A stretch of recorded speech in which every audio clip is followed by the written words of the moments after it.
इस दुनिया में कर्म को मानने वाले लोग कहते हैं भाग्य कुछ नहीं होता, और भाग्यवादी लोग कहते हैं किस्मत में जो कुछ लिखा होगा वही होकर रहेगा।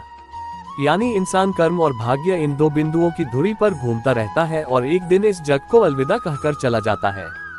भाग्य और कर्म को अच्छे से समझने के लिए पुराणों में एक कहानी का उल्लेख मिलता है। एक बार देवर्षि नारद जी बैकुंठ धाम गए। वहां उन्होंने भगवान विष्णु का नमन किया। नारद जी ने श्रीहरि से कहा, प्रभु, पृथ्वी पर अब आपका प्रभाव कम हो रहा है। धर्म पर चलने वालों को कोई अच्छा फल नहीं मिल रहा, जो पाप कर रहे हैं उनका भला हो रहा है। तब श्रीहरि ने कहा, ऐसा नहीं है देवर्षि, जो भी हो रहा है सब नियति के जरिए हो रहा है। नारद बोले, मैं तो देखकर आ रहा हूँ, पापियों को अच्छा फल मिल रहा है और भला करने वाले, धर्म के रास्ते पर चलने वाले लोगों को बुरा फल मिल रहा है।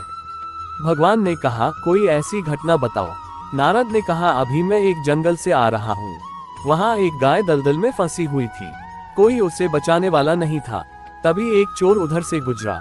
गाय को फंसा हुआ देखकर भी नहीं रुका, वह उस पर पैर रखकर दलदल लांघकर निकल गया।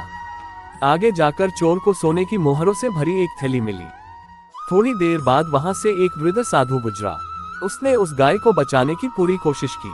पूरे शरीर का जोर लगाकर उस गाय को बचा लिया, लेकिन मैंने देखा कि गाय को दलदल से निकालने के बाद वह साधु आगे गया तो एक गड्ढे में गिर गया। प्रभु, बताइए यह कौन सा न्याय है। नारद जी की बात सुन लेने के बाद प्रभु बोले, यह सही ही हुआ। जो चोर गाय पर पैर रखकर भाग गया था, उसकी किस्मत में तो एक खजाना था, लेकिन उसके इस पाप के कारण उसे केवल कुछ मोहरें ही मिली।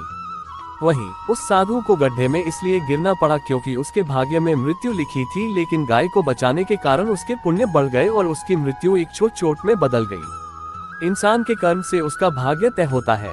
इंसान को कर्म करते रहना चाहिए, क्योंकि कर्म से भाग्य बदला जा सकता है।